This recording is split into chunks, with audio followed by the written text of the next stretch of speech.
Welcome back to another episode of the Experts in Fire podcast. I'm your host, Mike Vennard, and with me today is Randy Mowry. Today's episode is how to convert your propane fire pit to natural gas. Let's get into it.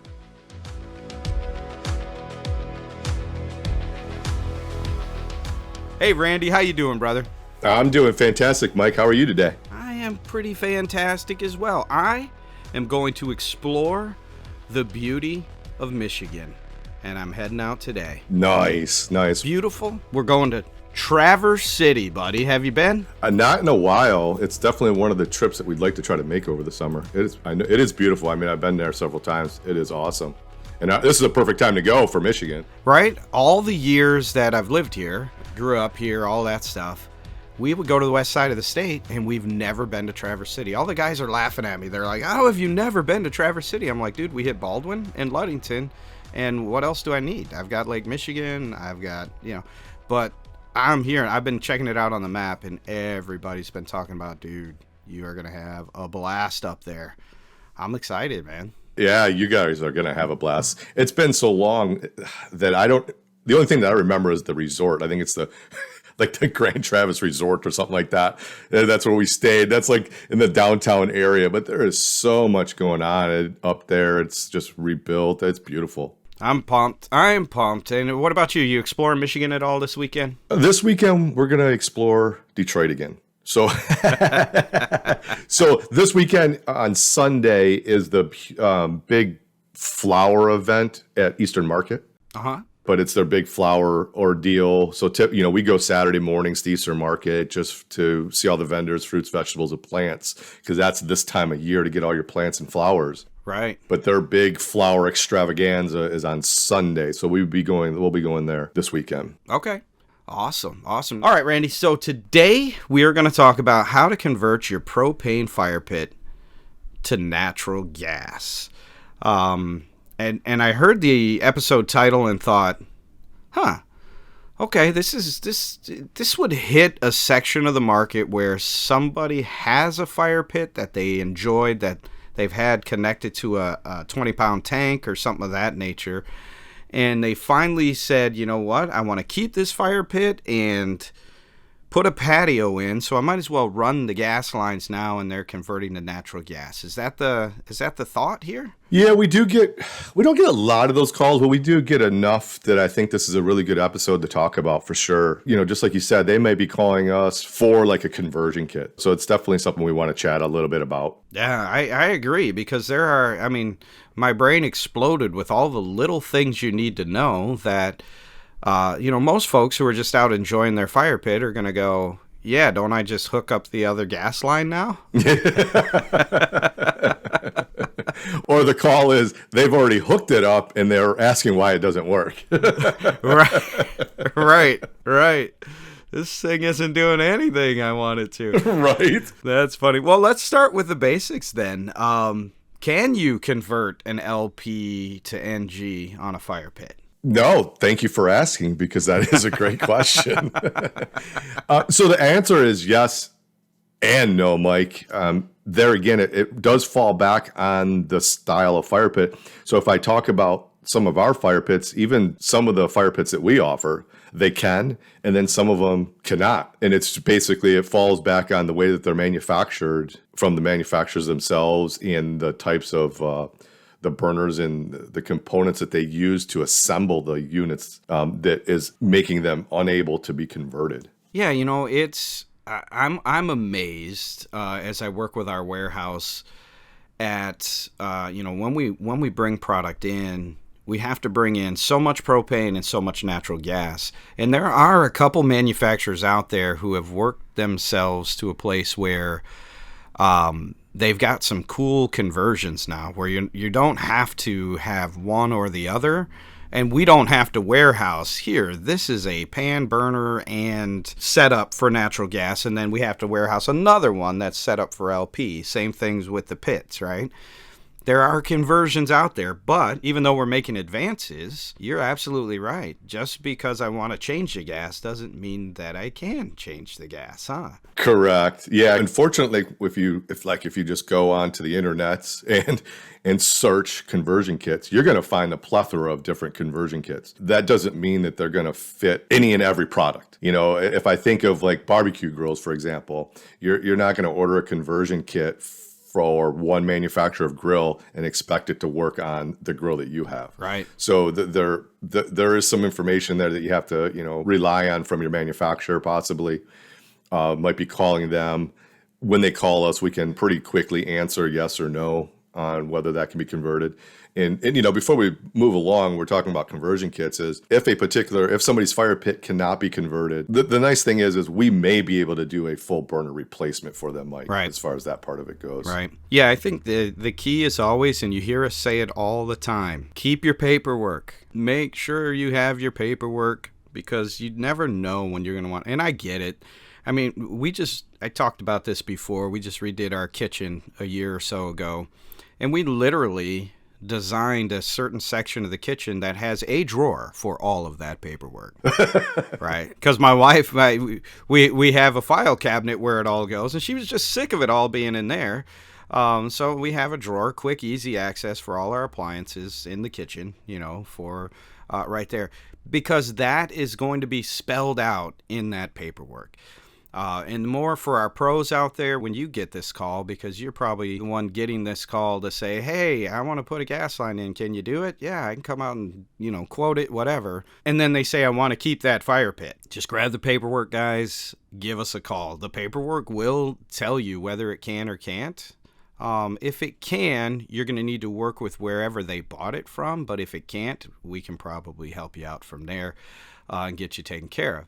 One of the questions that pops into mind, though, Randy, is there a way of just looking at the fire pit and kind of knowing? Because, guys like us are going to be like, well, let me check this thing out. I'm going to help my pro out by doing a little research for him, right? Right. So we've talked 100 times about the different styles of burners that are out there. How does that play into whether or not you can or can't transition this thing over? No, this is good start to move into, because we've talked, like you said, brass burners, stainless steel burners. We'll touch on brass burners first. Typically your brass burners that have like a vertical port, we'll call it, those are typically machined parts, those ports that stick up off the top of that brass burner itself. And those ports, each one of those ports has a drilled hole in it that is actually the air mixer. Okay. And those are going to be gas specific. So if it's propane, it's going to be drilled to a certain size for that propane, that BTU. And then if it's, natural gas, it's the same. So that type of burner is going to be gas specific, and that whole burner assembly is going to have to change.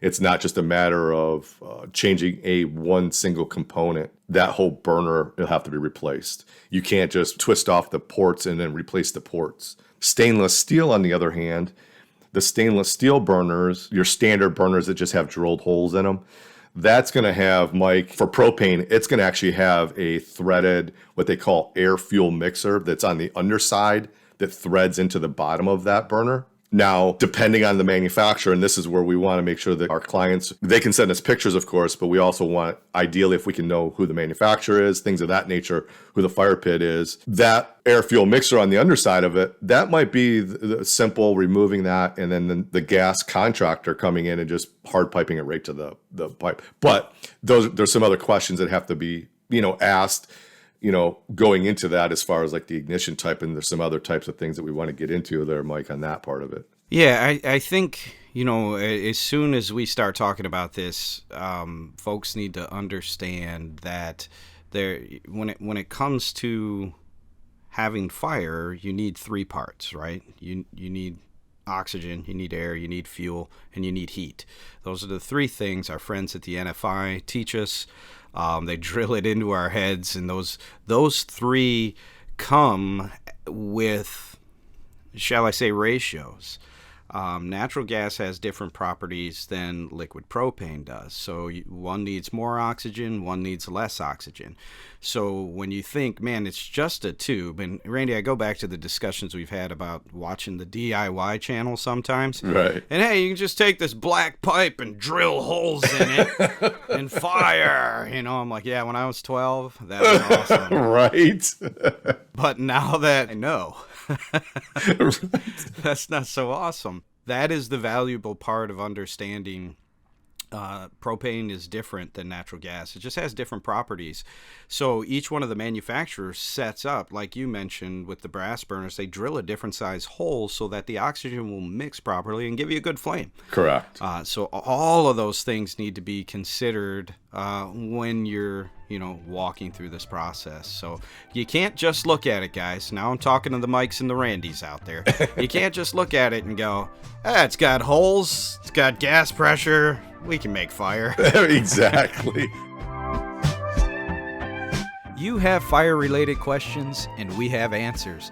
You can email us your questions at podcast@woodlanddirect.com or give us a call at 586-221-3638. We would love to be able to answer them right here on the Experts in Fire podcast.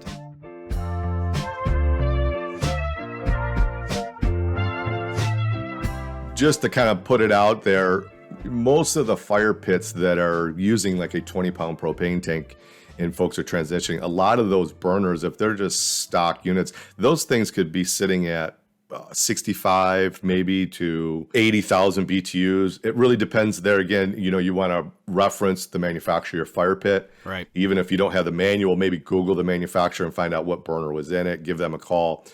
Because then a lot of times if you're running a natural gas line, we're going through all of the work, the trenching, the expense of running this natural gas line. We want to make sure that we're running it for the proper size burner as well.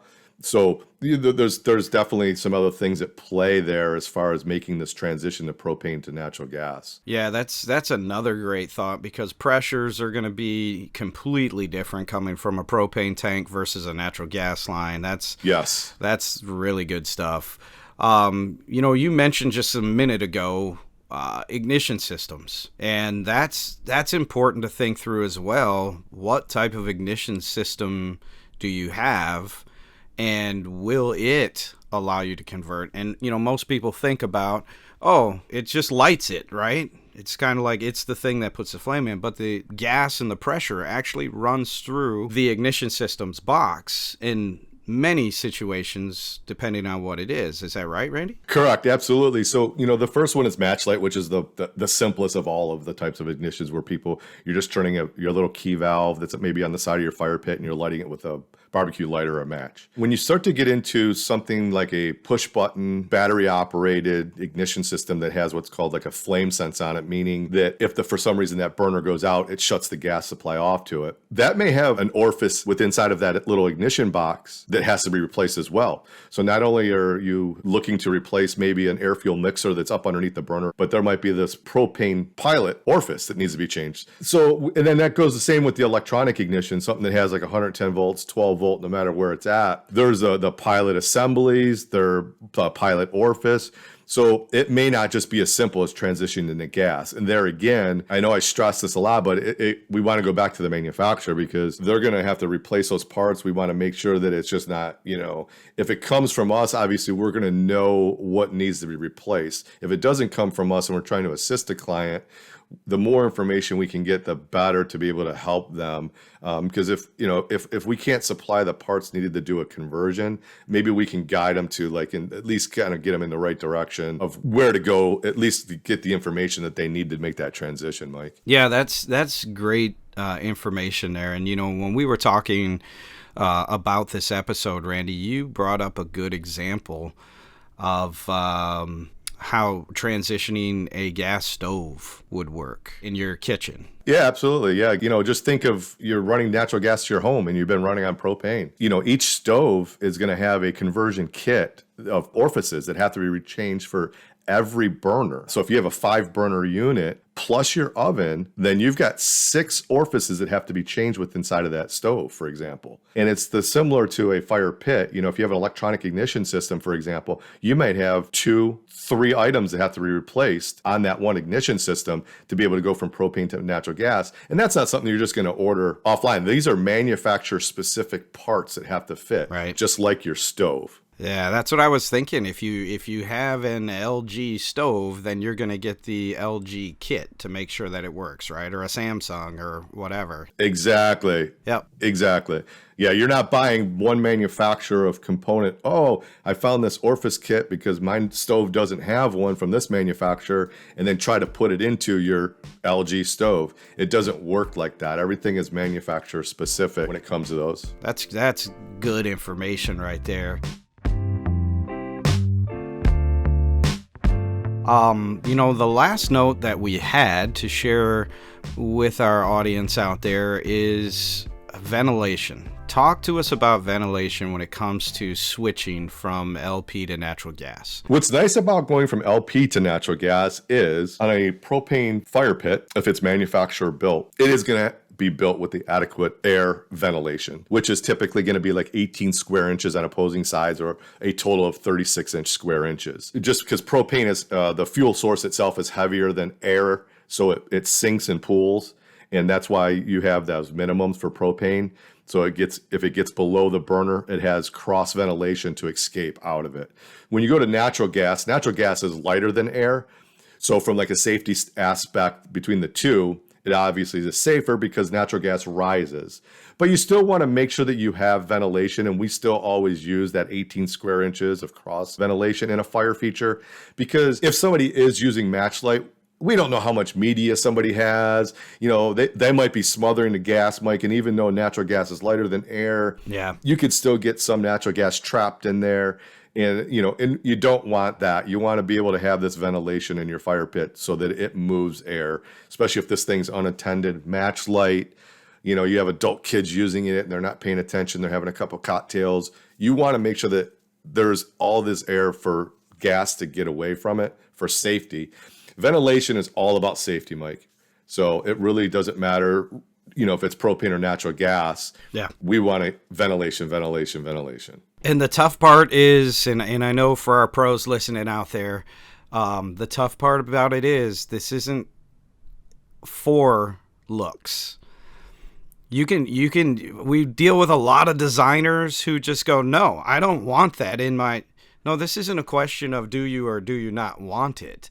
You have to have it. Keep people safe, and we've learned some really good ways to talk with our landscape designers and our contractors who are working with homeowners, or even, the designer of the whole thing, to help them understand. And really, it's about education. The more you educate people so they understand why it's necessary, the easier it is.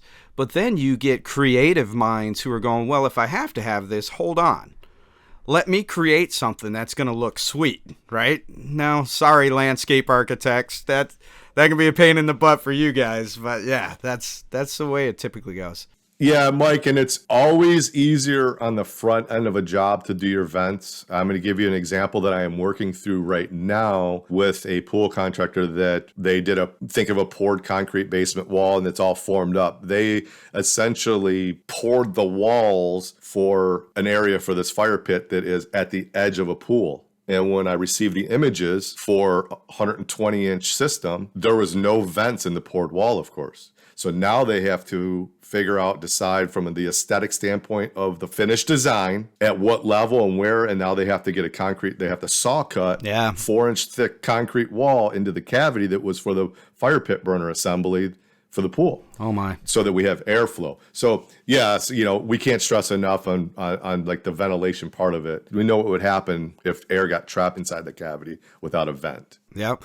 And that's really all it is. It's not people being bad. No, not at all. It's people not understanding how this whole dynamic with a fire pit works.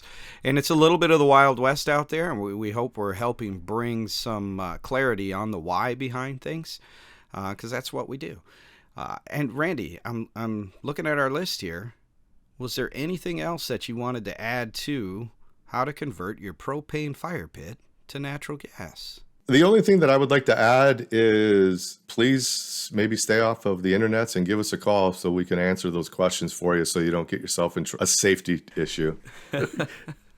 That is great. Do you know how many doctors wish people would stop going to WebMD? Right. That is awesome. I've already self-diagnosed, Doc. But you're right, Randy. It's even if you do go to the internet, educate yourself. That is the beauty of having information at our fingertips. When we were young, you had the manual. That's all you had. If you lost the manual, you were like, man, maybe I could go to the library, right? But nowadays, you have so much information at your fingertips. It's okay to educate, but when you reach a point, and I know I do this, where I feel like I know just enough to be dangerous, now it's time to reach out to somebody. And that's where we stress, get a pro. Don't play with gas by yourself. Don't do these things on your own. There are a ton of pros out there, and I know they're super busy right now. COVID has really pushed them in their businesses, but make sure you talk to a pro and have them come out and do the connections properly and look at everything, because safety is way more valuable than your dollars. I get it. We all work hard for our money, but man, I don't want anyone to get hurt because I was worried about dollars. And that's just the bottom line. 100%. Yeah, 100% agreed. We're definitely all about safety here at Woodland Direct, and can't stress that enough when it's a conversion like that. And also the pros are going to have all of the tools and the equipment to make all these connections, make sure that they're not leaking when it's all said and done and you're ready to use that fire pit. Absolutely. So with that, then, I'm going to say thank you, everyone, for listening. We really do appreciate it. We're pushing the bounds of new records on downloads for our podcast, and it's all because of you guys. So if there's something that you want to hear, something that you want to know, if there's something that you say, Mike, Randy, that's dumb, you guys are wrong, come on, let's talk about it, because number one, no, I'm not perfect. I've been married a long time. So if there's anything you'd like to discuss, talk about, or bring up, or you have a question, shoot it over to us. There's multiple ways to get a hold of us, and Randy and I would love to take the opportunity to say, hey, if you're going to swing through the state of Michigan, you got to let us know that too. Maybe send us some pictures, and we would definitely love a shout out, or we'd shout out for you if that were something you were doing. So, Randy, brother, as always, thank you so much for being here, bro. I appreciate you, man. Thank you. Don't forget your sunscreen, Mike. Oh, man. It's going to be 90. Yeah, our friends out in California are listening like it was 92 months ago, not here. Right. Well, thank you, Randy. All right, Mike. Have a good one. Appreciate it. Talk to you soon.